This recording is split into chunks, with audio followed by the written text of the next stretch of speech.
নীলাচল নিবাসায় নিত্যায় পরমাত্মনে বলভদ্রায় সুভদ্রাভং জগন্নাথায় তে নম।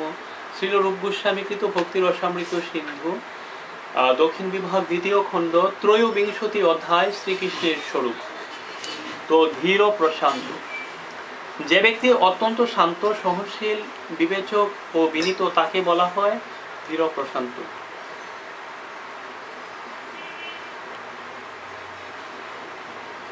শ্রীকৃষ্ণের ধীর প্রশান্ত স্বভাব প্রকাশিত হয়েছে পাণ্ডবদের সঙ্গে তার ব্যবহারে। তার প্রতি পাণ্ডবদের ঐকান্তিক ভক্তির ফলে তিনি তাদের সারথি, উপদেষ্টা, সখা, দূত ও কখনো তাদের দেহরক্ষীও হয়েছেন। ভগবানের প্রতি ভক্তির ফলে যে কি লাভ হয়, এটি তার একটি সুন্দর দৃষ্টান্ত। শ্রীকৃষ্ণ যখন মহারাজ যুধিষ্ঠিরের সঙ্গে ধর্মতত্ত্ব সম্বন্ধে আলোচনা করছিলেন, তখন তার প্রগাঢ় পাণ্ডিত্য প্রকাশ পেয়েছিল, কিন্তু তার অনুরূপে তিনি অত্যন্ত বিনীতভাবে কথা বলছিলেন, যার ফলে তার দেহের সৌন্দর্য আরও মনোরম হয়ে উঠেছিল। তার চোখের ভঙ্গি এবং তার কথা বলার ধরন থেকে স্পষ্টভাবে প্রমাণিত হয়েছিল যে নৈতিক উপদেশ দানে তিনি অত্যন্ত সুদক্ষ। পণ্ডিতেরা কখনো কখনো যুধিষ্ঠির মহারাজকে ধীর প্রশান্ত নায়ক বলে বর্ণনা করেন। ধীরোদ্ধত, যে নায়ক ঈর্ষালু, অহংকারী, সহজে ক্রুদ্ধ, চঞ্চলচিত্ত ও পরিতৃপ্ত, পণ্ডিতেরা তাকে ধীরোদ্ধত নায়ক বলেন। শ্রীকৃষ্ণের চরিত্রে এই সমস্ত গুণগুলি দেখা যায়।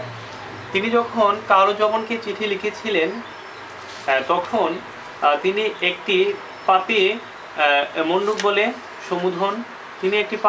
বলে সম্বোধন করেন।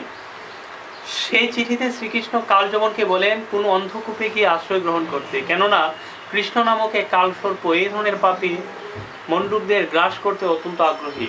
শ্রীকৃষ্ণ কালযবনকে মনে করিয়ে দেন যে তিনি কেবলমাত্র তার দৃষ্টিপাতের মাধ্যমে সমস্ত ব্রহ্মাণ্ডগুলি ভস্মীভূত করে দিতে পারেন। শ্রীকৃষ্ণের এই বাক্যে মাৎসর্য দুষ্পতিত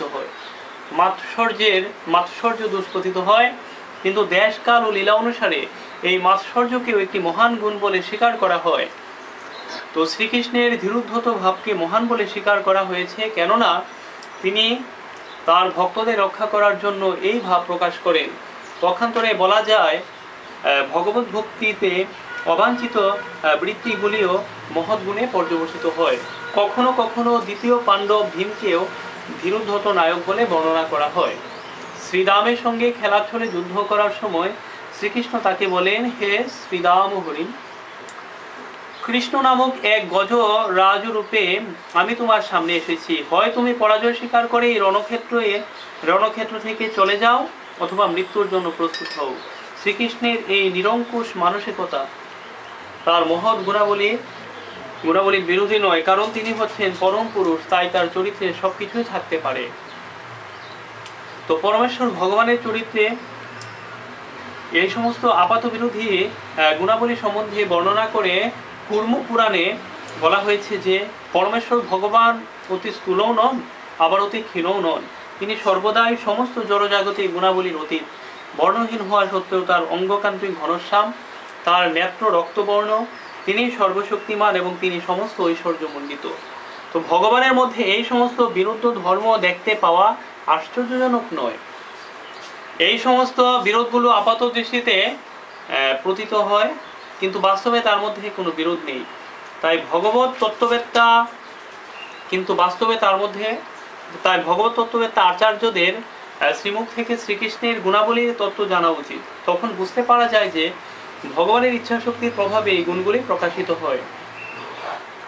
মহাবরাহ পুরাণে প্রমাণিত হয়েছে যে ভগবানের ও তার অবতারদের দিব্য শরীর সচিদানন্দময়। তাদের রূপ কখনোই জড় নয়, তার সর্বাবস্থাতেই চিন্ময় ও পূর্ণ জ্ঞানময়, তার সব রকম দিব্য গুণাবলীর আধার। বিষ্ণু জামল তন্ত্রে বর্ণনা করা হয়েছে যে ভগবান ও তার অবতারেরা সর্ব অবস্থাতেই সচিদানন্দময়। সর্ব অবস্থাতেই তারা 18টি জড়জাগতিক দোষ থেকে মুক্ত। সেই দোষগুলো হচ্ছে মোহ, শ্রান্তি, ভ্রম, রুক্ষতা, কাম, চাঞ্চল্য, মদ, মাৎসর্য, হিংসা, অমর্যাদা, অবসাদ, অসত্য, ক্রোধ, আকাঙ্ক্ষা, পরাধীনতা, জড়জগৎকে ভোগ করার বাসনা, বিষমতা ও পরাপেক্ষা। উপরোক্ত আলোচনা সম্বন্ধে এটি বুঝতে হবে যে মহাবিষ্ণু হচ্ছেন প্রাকৃত জগতের সমস্ত অবতারের উৎস, কিন্তু ব্রজেন্দ্রনন্দন শ্রীকৃষ্ণ আরো অধিক ঐশ্বর্যমণ্ডিত ও মহত্বপূর্ণ, তিনি মহাবিষ্ণুরও উৎস। সেই তত্ত্ব ব্রহ্ম সংহিতাতেও প্রতিপন্ন হয়েছে। মহাবিষ্ণু যার অংশ, সেই আদিপুরুষ গোবিন্দকে আমি ভজনা করি। তো মহাবিষ্ণুর সুবিশাল রূপ হচ্ছে অগণিত ব্রহ্মাণ্ডের উৎস। অগণিত ব্রহ্মাণ্ডগুলি তার নিঃশ্বাস থেকে নির্গত হচ্ছে এবং সেই ব্রহ্মাণ্ডগুলি আবার তার প্রশ্বাসের সঙ্গে তার সঙ্গে প্রবিষ্ট হচ্ছে। সেই মহাবিষ্ণু শ্রীকৃষ্ণের অংশের অংশ অর্থাৎ কলা। হরে কৃষ্ণ।